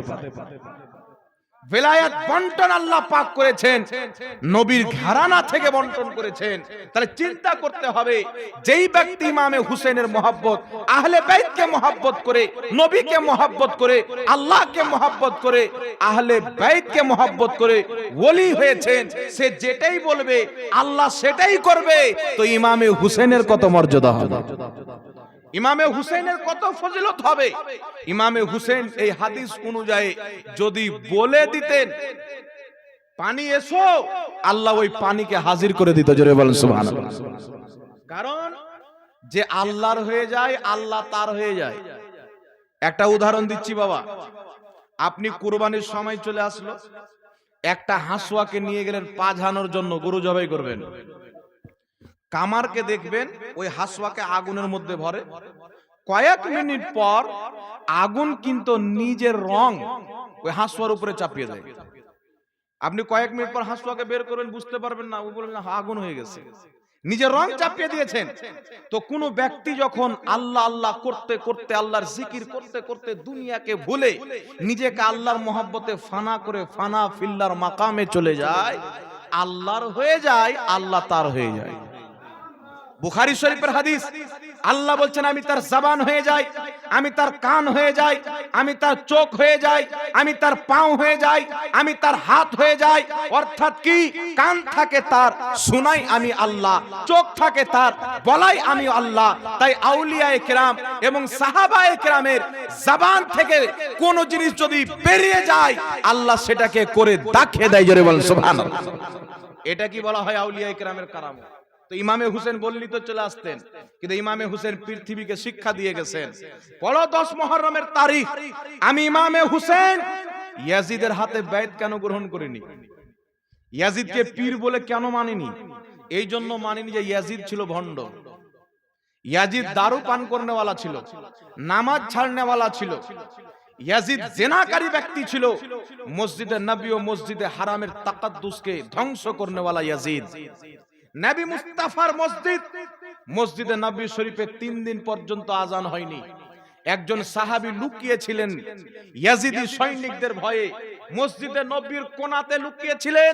ওই সাহাবী বলছেন যে আমি যখন নামাজের টাইম হতো, নবী মুস্তাফার রওজা থেকে আজান আসতো। বলেন সুবহানাল্লাহ।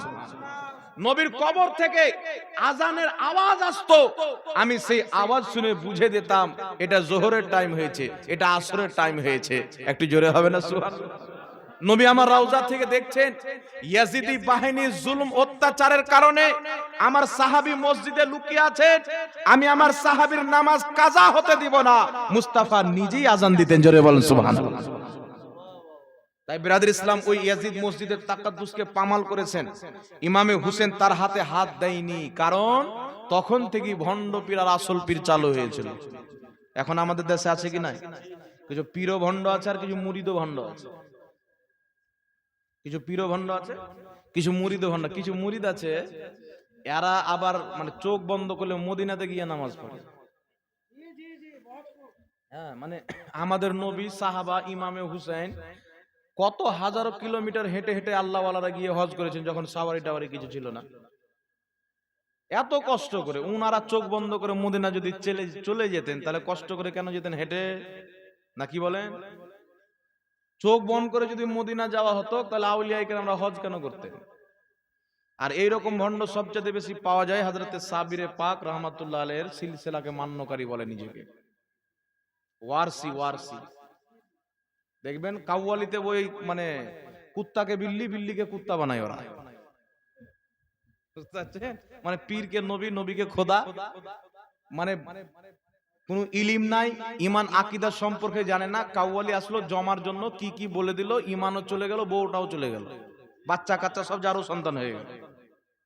তো এইরকম ভণ্ড আছে, চোখ বন্ধ করে মদিনাতে বলছে নামাজ কেন পড়ো না, এই তুমি নামাজ কেন পড়ো না? বলছে আমরা চোখ বন্ধ করলে মদিনা চলে যাই, কাবাতে নামাজ পড়ি। ওর বাপ কখনো কাবা দেখেনি, আর ও চোখ বন্ধ করলে কাবা চলে যায়। বলেন তো এইরকম লোক, এদের ব্রেনে পায়খানা ভরা আছে, পায়খানা, গোবর নাই, পোকা ভরা আছে, পোকা। আর মস্তিষ্কের বিগাড় ধরেছে, একে রাঁচিতে ভর্তি করতে হবে, আর কারেন্টের শর্ট দিতে হবে, ইনজেকশনে কাজ হতে হবে। কারেন্টের শর্ট দিয়ে ওকে দেখাইতে হবে যে এটা দুনিয়ার কারেন্ট, জাহান্নামের কারেন্ট এখন বাকি আছে। একটা কথা মনে রাখবেন, কোন ব্যক্তি যদি বলে যে আমরা তরিকতকে মানি, বাতিনি নামাজ পড়ি, অনেক ভণ্ড বলে এরকম, বাতিনি নামাজ পড়ি, তোমরা তো জিসমানি নামাজ পড়ো, জাহেরি নামাজ পড়ো, মসজিদে গিয়ে উজু করে নামাজ পড়ে নিলে, আমরা চোখ বন্ধ করলে কাবাতে গিয়ে নামাজ পড়ি, চোখ বন্ধ করলে আমরা মসজিদে নবীতে গিয়ে নামাজ পড়ি। তো আমার নবী চোখ বন্ধ করে কোন নামাজ পড়েছিল? তুই যদি চোখ বন্ধ করে কাবা যেতে পারিস, তাহলে আমার নবী তো চোখ বন্ধ করে আর শাহজাহান যেতে পারতেন। তাহলে আল্লাহ কেন বোরাক পাঠিয়ে নবী পাককে সহশরীরে নিয়ে গেলেন? তো এগুলো সব মিথ্যা, বানোয়াট, এর অস্তিত্ব কোরআন হাদিস ইসলামে নাই। এগুলো বাউল। বাউল জানেন, হিন্দুদের একটা সম্প্রদায় আছে বাউল। এ মোবাইলে লিখবেন বাউল গান, ওরা মা ফাতেমার নাম লিবে, ইমামে হাসান ও হুসেনের নাম লিবে। এগুলো হচ্ছে বাউল তরিকার লোক, এরা মুসলমান নয়। কেউ যদি 5 ওয়াক্তের নামাজকে ফরজ না মনে করে, ওই ব্যক্তি কাফির। মরে গেলে ওর নামাজে জানাজা যারা পড়বে তাদের সকলের ঈমান চলে যাবে। 5 ওয়াক্তের নামাজ আল্লাহ ফরজ করেছেন। কেউ যদি 5 ওয়াক্তের নামাজকে ফরজ না মানে, ও মুসলমান নয়। ও যতই দাড়ি ছাড়ুক, যতই কিছু করুক, 5 ওয়াক্তের নামাজকে ফরজ মানে না, ও মুসলমান না। এরকম লোক মরলে ওকে মাটি দেওয়া হারাম, ওর জানাজার নামাজ পড়া হারাম, কারণ ও মুসলমান না। আর মুসলমান ছাড়া গায়ের মুসলিমের জানাজার নামাজ নাই। তাকে কাফন দাফন মুসলমান করতে যাবে না, তার ইসালে সওয়াব করবে না। আর নামাজকে ফরজ না মানা তো বহুত বড় কথা। নামাজকে কেউ যদি হালকা মনে করে, ফুকাহা ইকরাম বলছেন নামাজকে যদি হালকা মনে করে, ওই ব্যক্তির ঈমান খাল্লাস হয়ে যায়। এত গুরুত্বপূর্ণ জিনিস হচ্ছে নামাজ। আল্লাহ পাক কুরআন পাকের অসংখ্য জায়গাতে বান্দাকে নামাজ পড়ার তানকিন করেছেন।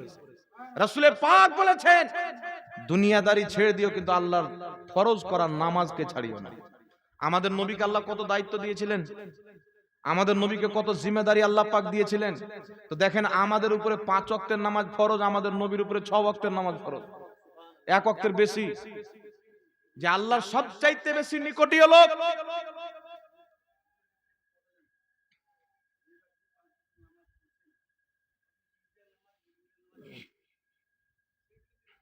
ঠিক আছে শুনুন বলছি, যে নবী সাল্লাল্লাহু আলাইহি ওয়াসাল্লাম আল্লাহর সবচাইতে নিকটীয় লোক, তিনার নামাজ মাফ হওয়ার কথা। তো এদের কথা অনুযায়ী যে মেহবুব তোমার উম্মতেরা পড়ুক, তোমাকে কেন এত কষ্ট দেবো, তোমাকে ভালোবাসি, তোমার নামাজ মাফ হয়ে গেল। আল্লাহ বলছেন না মেহবুব, যে আমার যত কাছের লোক তাকে আমি তত বেশি নামাজ পড়তে বলি। বড় পীর আব্দুল কাদের জিলানী আল্লাহর নিকটীয় বান্দা, এক রাত্রে শুধু নয় 40 বছর উজু করেছেন, এশাতে ফজর পর্যন্ত উজু নিয়ে গেছেন, মানে সারা রাত্রি ইবাদতে গুজরে দিয়েছেন।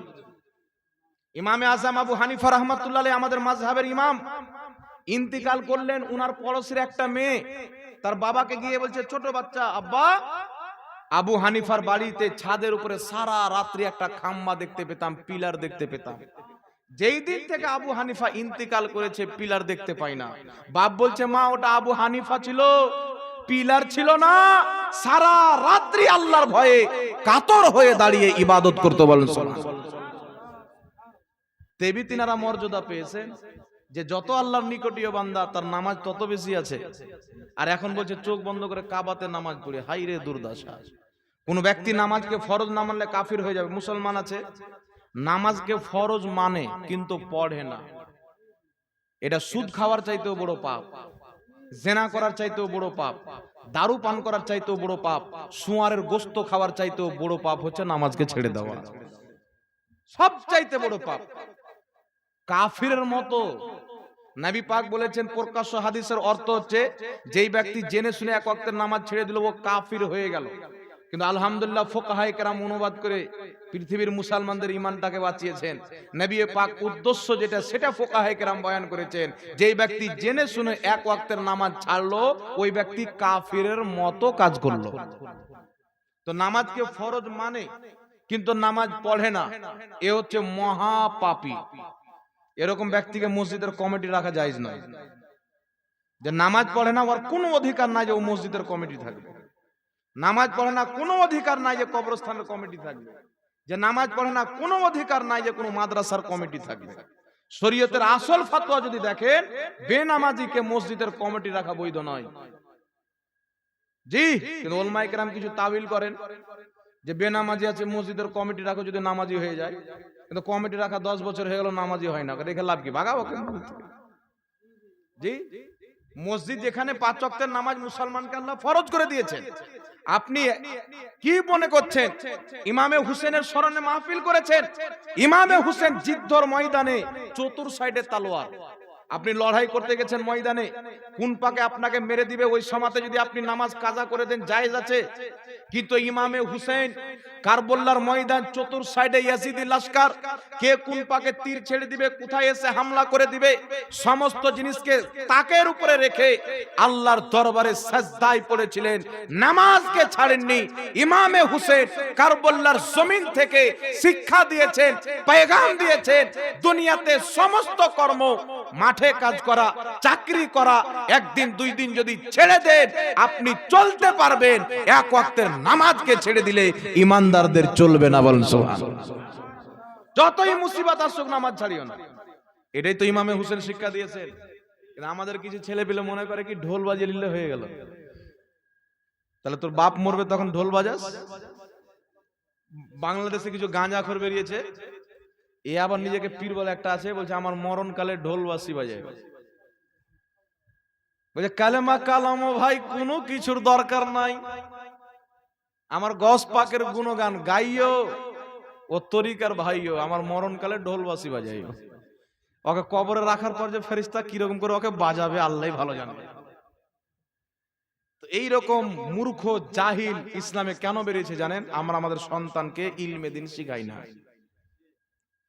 কিছু লোক আছে যদি একটু বড় লোক হয়ে যায় তো মনে করে যে মাদ্রাসায় পড়াবো, ফকিরি পড়া, নাকি বলে মাদ্রাসায় পড়াবো, ফকিরি পড়া, মসজিদে ইমামতি করবে, যে 5,000-6,000 টাকা বেতন। এটা আপনাদের দোষ, 5,000-6,000 বেতন তো আপনারা চাইলে তো বাড়াতে পারেন, নাকি বলেন? আপনাদের ইমাম সাহেবের বেতন আপনারা কম করে রেখেছেন। তাহলে আপনারা যদি মনে করেন যে ইমামের বেতন কম, তাহলে আপনার ধারণাটা ভুল। আপনারা গ্রামবাসী যদি বলে ইমামের বেতন আমরা বাড়িয়ে দেবো, তাহলে কোনো অসুবিধা আছে? জি, কোনো সমস্যা নাই। তখন আপনার ইচ্ছা করবে যে আমার বেটা যদি ইমামতিও করে তাও 10-15,000 মাস পাবে, বাড়াবেন তো, নাকি বলেন? তো ব্রাদার ইসলাম, এইগুলো ভণ্ডামু মূর্খামু কেন এসেছেন? ইলমে দিন নাই, না আকীদার জ্ঞান আছে, না ইমানের জ্ঞান আছে, না আমলের জ্ঞান আছে। ধর্ম থেকে পিছিয়ে যাওয়ার কারণে আল্লাহর কোরআন থেকে। এখন আমাদের মোবাইলে যদি একটা মেসেজ আসে, এর বাপরে কিসের মেসেজ এসেছে গো, একবারে ধ্যান দিয়ে তাকে পড়ি, নাকি? না আল্লাহ পাক যে আমাদেরকে মেসেজ দিয়েছেন কোরআন রূপে, আল্লাহর মেসেজ আমরা কয়দিন পড়েছি বাবা? কটা লোক বুঝার চেষ্টা করেছি? এখানে অনেক লোক আছেন, অনেক কিতাব পাওয়া যাবে, বিজ্ঞানের কিতাব পাওয়া যাবে, গণিত পাওয়া যাবে, বায়োলজি পাওয়া যাবে, ইংলিশ পাওয়া যাবে, ম্যাথমেটিক্স পাওয়া যাবে, সব রকম কিতাব পাওয়া যাবে। কিন্তু কানজুল ইমান খুঁজেন তো কটা লোকের বাড়ি পাবেন? আমরা চেষ্টা করেছি যে কোরআন কানজুল ইমান কিনি, বাংলা কানজুল ইমান পাওয়া যায়, আমরা পড়ি। আর এটা আমার চ্যালেঞ্জ, যত অনুবাদ করা আছে আপনি পড়ে যদি বিশ্বাস করেন ইমান ধ্বংস হবে। কানজুল ইমান যদি একটা গাঁজাখোর লোক পড়ে হেদায়েত পেয়ে যাবে। বলেন সুবহানাল্লাহ। এমন প্রসিদ্ধ কিতাব, আপনি পড়ে দেখিয়েন, কানজুল ইমান কিনিয়েন আর আপনি পড়ে দেখিয়েন। আপনি যেমন যেমন পড়তে যাবেন আল্লাহ আল্লাহ রসুলের মহব্বত আপনার অন্তর আরো উজ্জ্বল হতে যাবে। আর আপনার অন্তরে যে মহব্বত আছে না, ওয়াহাবির কিতাব যদি পড়েন তো ঘটে যাবে। জি, কেমন করে ঘটবে আমি আপনাকে বলছি, শুনেন। কোরআন পাকে একটি আয়াত আছেন, ওয়াওয়াজাদাকা দাল্লান ফাহাদা। ওয়াওয়াজাদাকা দাল্লান ফাহাদা, দল শব্দের অর্থ অনেকটা আছে। একটা হচ্ছে আত্মহারা হয়ে যাওয়া, গুমরা পথ ভ্রষ্ট হয়ে যাওয়া, আরো অনেক মানা আছে। তো এরা মানা কি হারিয়ে যাওয়া, এরকম মানা আছে। তো ওয়াহাবি অনুবাদ কি করেছেন, হে নবী আপনাকে পথভ্রষ্ট পেলাম তো আমি আল্লাহ হেদায়েত দিলাম। বলেন তো আমাদের নবী কি পথভ্রষ্ট? আমার আপনার নবী বলছেন মুসনাদে আহমদের মধ্যে সহিহ হাদিস, ইমাম মুনজিরি হাদিসকে সহিহ বলেছেন। রাসূলের পাককে সাহাবী জিজ্ঞাসা করছেন, ইয়া রাসূলুল্লাহ মাতা জুইলতা নবিয়ান, আল্লাহ আপনাকে নবী কবে বানিয়েছেন? নবী বলছেন কুনতু নবিয়্যা ওয়া আদামু বাইনা রূহি ওয়াল জাসাদ, আমি ওই সময়তে নবী হয়ে গেছিলাম, আল্লাহ আমাকে নবী বানিয়ে দিয়েছিল যখন আদমের দেহের মধ্যে আত্মা ভরা হয়নি। জোরে বল সুবহানাল্লাহ। তো নবী দুনিয়াতে এসে নবী হয়নি, আদমকে সৃষ্টি করার পূর্বে আমাদের নবী, ইব্রাহিমের নবুয়তের পূর্বে, সমস্ত নবীর নবুয়তের পূর্বে আল্লাহ আমাদের নবীকে নবুয়ত দিয়ে নবী বানিয়ে দিয়েছেন। এটা হচ্ছে নবীর দেওয়া আকীদা। বলেন সুবহানাল্লাহ। তো নবীর সহিহ হাদিস পেয়ে গেলাম, এতে আর আমাদের নলেজ ঘোচরানোর প্রয়োজন আছে বাবা? কিন্তু ওয়াহাবি ঘোচড়ে বলবো যে 40 বছর পূর্বে নবী হয়েছে, পরে নবী হয়েছে। 40 বছর আগে যদি নবী হতেন তাহলে 40 বছর পরে নবুয়তের দায়িত্ব কেন পালন করেনি? এবার কিছু গাঁজাখোর লোক আছে, কথা তো ঠিকই, ডাক্তার মাস্টার আছে, এই ডাক্তার আর মাস্টার গুলো বেশি গুমরা হয়। এদেরকে বলে তারা 40 বছর আগে কেন নবুয়তের দায়িত্ব পালন করেননি? তারা আমাদের নবীকে আল্লাহ দায়িত্ব দিয়েছেন, নবী পালন করেননি, তারা আমাদের নবীকে আল্লাহ নাফরমানি করেছেন। মাস্টার মনে করছে কত তো ঠিক রে, ইমান বিক্রি করে বাড়ি চলে আসলো। জি, কিন্তু কোরআন পাকে আল্লাহ তাবারাক ওয়া তাআলা মারিয়াম রাদিয়াল্লাহু তাআলা আনহার শিকামে বিনা বাপে ডাইরেক্ট জিবরিলকে পাঠিয়ে রূহুল্লাহ ঈসা নবীকে ভরে দিলেন। ঈসা নবীর আত্মা বললেন কি বলেন না ভিতরে, বিনা বাপে বিয়ে হয়নি। মারিয়াম রাদিয়াল্লাহু তাআলা আনহার ব্যাপারে প্রচালিত ছিল, বহুত বড় আবেদা জাহেদা ছিলেন, সবাই জানতো কি আল্লাহর ওলিয়া মেয়ে, সাধারণ মেয়ে নয়, আর ফজিলত অনেক বেশি, শুধু ইবাদতে জিন্দেগি গুজরাই। মারিয়াম চিন্তায় চিন্তিত হলেন, আল্লাহ আমার পেটে তোমার নবী, গ্রামবাসী সবাই তো জানে এটা দুনিয়ার রুলস, বিনা বিবাহতে সন্তান হয় না, আমার তো বিয়ে হয়নি, তুমি তোমার নবীকে দিয়েছো, আমার গ্রামের লোক তো মিটিং বসবে, বাইসি ডাকবে, আমি উত্তর কি দেব? আল্লাহ বলছেন মারিয়াম চিন্তা করিও না, কেউ যদি বলে বাচ্চা কোথায় পেয়েছো, তুমি বলবে বাচ্চাকে জিজ্ঞাসা করো সে কে, তোমাকে বলার দরকার নাই। ঈসা আলাইহিস সালাম মায়ের কোলে 3-4 দিনকার ছেলে, গ্রামের লোক মিটিং বসিয়েছেন, মারিয়ামকে বলছেন মারিয়াম তোমাকে আবেদা মনে করতাম, জাহেদা মনে করতাম, তয়্যেবা মনে করতাম, তাহেরা পাক পবিত্র মহিলা মনে করতাম, কিন্তু তুমি যে এত নোংরা কালো কাজ করবে আমরা জানতাম না, বলো কার ছেলে, কার সাথে মুখ কালো করেছো? মারিয়াম রাদিয়াল্লাহু তাআলা আনহা বলছেন আমাকে জিজ্ঞাসা করিও না, ওই ছেলেকে জিজ্ঞাসা করো। গ্রামের লোক তাজ্জুব হবে কি হবে না বাবা? বলবে আমাদেরকে মূর্খ মনে করেছে, সব বিচারক এসে বসে আছি, আমাদেরকে বোকা মনে করেছে নাকি, 4 দিনকার ছেলে কথা বলে। মারিয়াম রাদিয়াল্লাহু তাআলা একটাই কথায় দাঁড়িয়ে আছেন, যেটা আমার আল্লাহ শিখিয়ে দিয়েছেন। গ্রামের লোক বলছে জিজ্ঞাসা করো, এই ছেলে তুমি কে? ঈসা আলাইহিস সালাম বলছেন আল্লাহ কোরআন পাকে উল্লেখ করেছেন, ইন্নী আব্দুল্লাহি ওয়া আতানিয়াল কিতাবা ওয়া জাআলানি নবিয়্যা। ঈসা নবী মায়ের কোলে 3-4 দিনকার ছেলে বলছেন ইন্নী আব্দুল্লাহি, নিশ্চয় আমি আল্লাহর বান্দা, ওয়া আতানিয়াল কিতাবা, আল্লাহ আমাকে পুস্তক দিয়েছেন, কিতাব দিয়েছেন, ওয়া জাআলানি নবিয়্যা, এবং আল্লাহ আমাকে নবী বানিয়ে দিয়েছেন। মায়ের কোলে ঈসা আলাইহিস সালামকে আল্লাহ নবুয়ত দিয়ে নবী বানিয়ে দিয়েছেন, কিন্তু তিনি নবুয়তের দায়িত্ব কবে পালন করেছেন? উঠান তাফসিরে তাবারির মধ্যে লেখা আছে ঈসা আলাইহিস সালামের বয়স যখন 30 বছর হলো, 30 বছর বয়সে নবুয়তের প্রচার ও প্রসার করতে লাগলেন। তাহলে 30 বছর আগে ওকে নবী মানবে কি মানবে না? কেউ যদি বলে ঈসা নবী 30 বছর পূর্বে নবী ছিল না, কাফির, কারণ কোরআনকে অস্বীকার করা হবে। কোরআন মায়ের করে বলছেন ওয়া জাআলানি নবিয়্যা, আমাকে আল্লাহ নবী বানিয়ে দিয়েছেন। তো মায়ের কোল থেকে তিনাকে নবী মানতে হবে, তবে আপনি ঈমানদার। কিন্তু এলান করছেন 40 বছর পর, সেরকম ভাবে আল্লাহ আমার নবীকে নবুয়ত দিয়েছেন আত্মার জগতে, আদমের সৃষ্টির পূর্বে, ইব্রাহিমের সৃষ্টির পূর্বে, সমস্ত পয়গম্বরের নবুয়ত সৃষ্টির পূর্বে আল্লাহ আমার নবীকে নবুয়ত দিয়ে নবী বানিয়ে দিয়েছেন। দুনিয়াতে এসে 40 বছর পর নবুয়তের দায়িত্ব পালন করার হুকুম দিয়েছেন। বলেন সুবহানাল্লাহ। শুধু তাই নয়, আল্লাহ পাক আরেক জায়গায় কোরআন পাকে বলছেন ইয়া ইয়াহইয়া খুযিল কিতাবা বিকুওয়াতিন ওয়া আতাইনাহুল হুকমা সাবিয়া। আল্লাহ বলছেন ইয়াহইয়া কিতাব শক্ত করে ধরো, এবং আমি আমার ইয়াহইয়াকে শিশু কালে নবুয়ত দান করেছি। বলেন সুবহানাল্লাহ। উনাকে শিশু অবস্থায় আল্লাহ নবী বানিয়ে দিয়েছেন, কিন্তু নবুয়তের প্রচার করেছেন অনেক বড় হওয়ার পর। তো 40 বছর আগে কেন নবুয়তের প্রচার করলেন না? এর আল্লাহকে জিজ্ঞাসা করো। যে মুসা নবী কেন 30 বছর পর্যন্ত ঈসা আলাইহিস সালাম প্রচার করলেন না, ইয়াহিয়া আলাইহিস সালাম কেন ছোটদের নবী বললেন কিন্তু প্রচার করলেন না? তো এগুলো মূর্খদের প্রশ্ন, আপনার ঈমানকে ধ্বংস করা। মুসলমান কাকে বলে? আপনার সামনে যদি কোনো ব্যক্তি মিথ্যা বলে, একটা মশলা নিয়ে আপনার সাথে তর্ক হচ্ছে, বলছে এই দিকে হবে, আপনি বলছেন এই দিকে হবে, একটা লোক মাঝখানে এসে মিথ্যা বলছে যে না এই দিকে হবে, তাহলে এই দিকে বললে আমার লোককে চুপ থেকে যেতে হবে, কারণ সে নবীর কথা বলল। যদিও মিথ্যা বলে, আপনি পরে যাচাই করেন, যাচাই করে যদি সত্য পান তাহলে গ্রহণ করবেন, মিথ্যা যদি পান তাকে গ্রহণ করবেন না। কিন্তু নবীর কথা যদি বলে দেয় আপনাকে চুপ থেকে যেতে হবে। আর একমাত্র ওয়াহাবি কম ইহুদির চাইতেও খারাপ, খ্রিস্টানের চাইতেও খারাপ, যে এদেরকে নবীর হাদিস দেন, আল্লাহর কোরআন থেকে দলিল দেন, তবুও যুক্তি দিবে 40 বছর পূর্বে কেন নবী মুতার এলান করেনি। তো নবীকে জিজ্ঞাসা করো না। নবী বলছেন আমি আদমের সৃষ্টির পূর্বেও নবুয়ত দিয়ে আল্লাহ আমাকে নবী বানিয়ে দিয়েছেন, তাহলে নবীকে বলো না যে আপনি কেন নবুয়তের দায়িত্ব পালন করেননি। আল্লাহ এর হিকমত, আল্লাহ রাসূল জাননে ওয়ালা, বলেন সুবহানাল্লাহ। আল্লাহ বুঝার তৌফিক দান করুক, সকল বলেন আল্লাহুম্মা আমিন। তো বিরাদর ইসলাম, ইমামে হুসেন রাদিয়াল্লাহু তাআলা আনহু আমাদের ঈমান, ইসলাম, আকীদা সমস্ত জিনিসের হিফাজত করেছেন ইয়াজিদের হাত থেকে। আজকে ইয়াজিদ যদি ইমামে হুসেনের হাতকে কিনতে পারতো, আর ইমামে হুসেন যদি ইয়াজিদের হাতে হাত দিয়ে দিতেন, মসজিদে নববীর আজান 3 দিন বন্ধ হয়েছিল, জানি না কিয়ামত পর্যন্ত বন্ধ করে দিত। হারামকে হালাল করে দিত, হালালকে হারাম করে দিত, আর সে করেছিল। তার কারণে ইমামে হুসেন তার হাতে হাত দিলে সারা পৃথিবী ইয়াজিদকে আমির বলে মানত, সে যেটাই বলতো ওটাই বিশ্বাস করত। তাই ইমামে হুসেন আমার নানার শরীয়ত যেন নষ্ট না হয়, গর্দান তো দিয়ে দিয়েছেন কিন্তু হাত দেয়নি, জোরে বলেন সুবহানাল্লাহ। তো একজন হুসেইনি মুসলমান জীবন কুরবান করতে পারে, নবী মুস্তাফার দেওয়া ঈমান কোনোদিন নষ্ট করতে পারে না। তাই রমজান আপনার মুহররমুল হারামের মাসে 2টো রোজা রাখেন।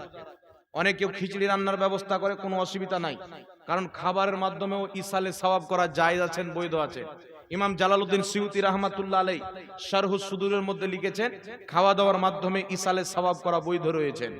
ইমাম আবু নঈম আসবাহানী রাহমাতুল্লাহ আলাইহি হিলিয়াতুল আউলিয়া কিতাবের মধ্যে হাদিস দিয়ে দলিল দিয়েছেন, সাহাবায়ে কেরাম তাবেঈনগণ তিনাদের জামানায় মৃত্যু ব্যক্তির নামে মানুষকে খাওয়া দাওয়া করাতেন, বলেন সুবহানাল্লাহ। এই সমস্ত দলিল দেয়া এটাই প্রমাণ, কেউ যদি ভালো খাবারের ব্যবস্থা করে ইসালে সওয়াবকে কেন্দ্র করে, তাহলে কোনো অসুবিধা নাই, এটা জায়েজ আছে। কিন্তু যারা বলে এই খিচুড়ি খাওয়া বিদআত, একজন লোক আমাকে এসে বলছেন হুজুর মুহররমের খিচুড়ি খেলে জাহান্নামে যেতে হবে, কেন? বলছে বিদআত। কে বললো? অমুক মৌলবী। ওই মৌলবীর একটা বক্তব্যকে শুনলাম, ওই মৌলবী বলছে উটের পেশাব পান করা যায়। আমি ওকে বললাম তুমি উটের পেশাব পান করবে? বলছে ছি, তা কি পান করা যায়? তা আমি বললাম ও একটা বললো খিচুড়ি খাওয়া যাবে না, উটের পেশাব পান করা যাবে। তো খিচুড়ি খাওয়া যাবে নাটা তুমি নিলে, উটের পেশাব পান করা যাবেটা কেন নিলে না? তুমি যখন ওরই উপরে ঈমান নিয়ে আসবে, ওকে বিশ্বাস করবে, তাহলে দুটোই লাও না, খিচুড়ি খেও না, পেশাব খাও। আর লামাযহাবীদের গুরু হাদিয়াতুল মাহাদির মধ্যে লিখছে যত রকমের পশু পাখির মাংস খাওয়া হালাল, তাদের পেশাব পাখানাও হালাল এবং পবিত্র। এই যে মুরগির গু হয় না, এটা ওদের জন্য পাক, হ্যাঁ এটা ওদের মাসলা। শুধু তাই নয়, মানুষের বীর্য পর্যন্ত তাদের নিকটে পাক, তাদের কিতাবে লেখা আছে। বলছে এটা নাপাক নয়, কেন? বলছে আল্লাহ নাপাক বলেননি, তুচ্ছ পানি বলেছেন। কিন্তু পাগলা জানে না যে তুচ্ছ পানি নাপাক পানি কি বলা হয়। তুচ্ছ পানি ভালো পানিকে বলা হয় বাবা। বলছে তুচ্ছ পানি বলেছেন কিন্তু নাপাক বলেননি। এদের মগজ ইহুদি খ্রিস্টানরা মানে ক্রাশ করে রেখেছেন, কবজা করে রেখেছেন। তাই আল্লাহ তাবারাক ওয়া তাআলা এদের ফাক্কর থেকে সারা পৃথিবীর মুসলমানকে হেদায়েত দান করুক, সকল পড়ুন আল্লাহুম্মা আমিন। তাই মুহররমুল হারাম ভালো কাজের মাধ্যমে, ইবাদতের মাধ্যমে, রোজার মাধ্যমে আর নামাজের মাধ্যমে বেশি করে নফলি ইবাদত করে, কোরআন তেলাওয়াত করে, গরিব মিসকিন মানুষজনকে খাওয়া দাওয়ার মাধ্যমে এই মাসটাকে আমরা পালন করব। আহলে বাইতের বেশি করে জিকির আজকার করব।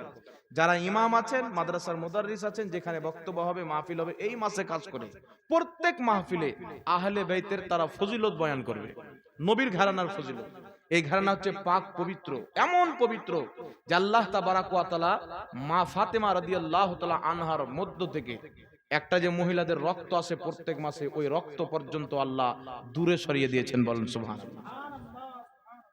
আমাদের মায়েরা নামাজ পড়বে তো মাহিনাতে 3 দিন 4 দিন 5 দিন নামাজ মাপ থাকে না, নামাজের কাজাও নাই, রোজাও মাপ থাকে কিন্তু রোজার কাজা আছে, ওই টাইমে মাপ থাকে। কিন্তু মা ফাতেমা রাদিয়াল্লাহু তাআলা আনহা মাসে 30 দিন কমপ্লিট নামাজ পড়তেন, বছরে 365 দিন নামাজ পড়তেন, একদিনও বাদ দিতেন না। মানে ওলামায়ে কেরাম লিখেছেন তিনার ওই রক্তটা ছিল না। বিজ্ঞান বলছে, সায়েন্টিফিক বলছে, ডক্টর বলছে, কোন মহিলার মধ্যে যদি ওই রক্ত না থাকে ওই মহিলা বাচ্চা জন্ম দিতে পারে না। তাহলে মা ফাতেমা রক্ত ছিল না তো হাসান হোসেন আসলো কোথায় থেকে? তো ইমামে আলা হযরত রাদিয়াল্লাহু তাআলা আনহু একটা সন্দেহ জবাব দিয়েছেন যে তেরি নসলে পাক মে হে বাচ্চা বাচ্চা নূর কা, তু হে আইনে নূর, তেরা সব ঘরানা নূর কা। আলা হযরত বলছেন ইমামে হোসেন আসলো কি করে? নবীও নূর, নবীর ফ্যামিলিও নূর। বলুন সুবহানাল্লাহ। আল্লাহ তিনাদেরকে পাক পবিত্র নূরানি ঘরানা করেছেন।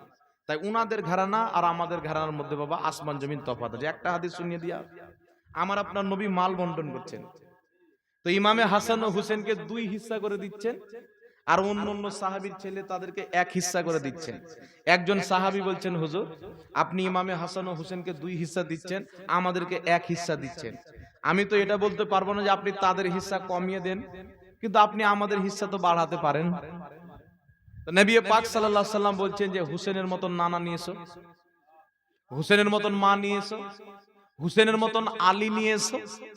তোমার নানা যদি হুসেনের নানার মতো হয়, তোমার মা যদি হুসেনের মায়ের মতো হয়, তোমার বাবা যদি হুসেনের বাবার মতো হয়, তোমাকেও 2 হিস্সা দেবো। জোরে বলুন সুবহানাল্লাহ। কেউ পারবে বাবা হুসেনের মতন নানা আনতে, উনার মতন মা আনতে কেউ পারবে? তাহলে নবী কত ভালোবাসতেন এদেরকে।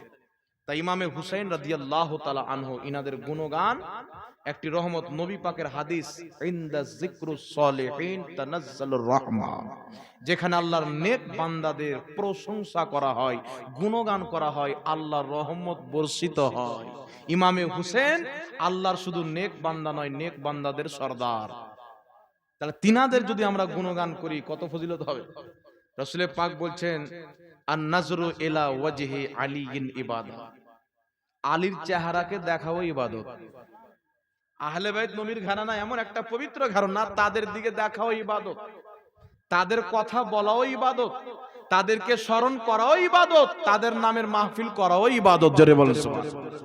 শুধু তাই নয়, আমাদের নবী বলছেন 3টি জিনিসের দিকে তাকানো ইবাদত। 1, রাসূল পাক বলছেন কাবা ঘরের দিকে তাকানো ইবাদত। 2, পিতামাতার চেহারার দিকে তাকানো ইবাদত। 3, আলিম ওলামার চেহারার দিকে তাকানো ইবাদত। নবী পাক বলছেন যেই ব্যক্তি আলিমের মজলিসে বসলো সেই ব্যক্তি নবীগণের মধ্যে কোন নবীর মজলিসে বসলো। যেই ব্যক্তি আমার উম্মতের আলিমের পিছনে নামাজ পড়লো, গোয়া নবীগণ বনি ইসরাইলের নবীদের মধ্যেকার কোন নবীর পিছনে নামাজ পড়ার মতো ফজিলত আল্লাহ তাকে দান করবে। বলেন সুবহানাল্লাহ। এটা আলিম ওলামার ফজিলত আল্লাহর নবী বয়ান করেছেন। পিতা যদি মারা যায়, পিতার সম্পদের ওয়ারিস হবে আমরা আপনারা। আমার বাপ মারা গেছে, আমার বাপের সম্পদের ওয়ারিস আমি। কিন্তু নবী মুস্তাফার ইন্তিকালের পরে নবী পাকের ইলমের ওয়ারিস উলামায়ে কেরাম। বলেন সুবহানাল্লাহ। আপনি চিন্তা করেন, নবীর ওয়ারিস, এদের ফজিলত কত। আল্লাহ তাবারাক ওয়া তাআলা কোরআনে বলছেন, কুল হাল ইয়াস্তাবিল্লাযীনা ইয়ালামুনা ওয়াল্লাযীনা লা ইয়ালামুন।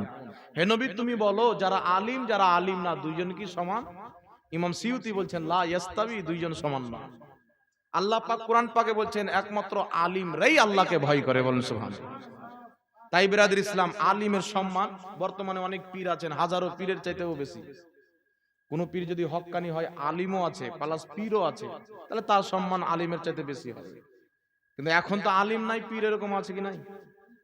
আলিম নাই অথচ পীর আছে, কিন্তু আলিম না থাকলে ও পীর হতে পারে না।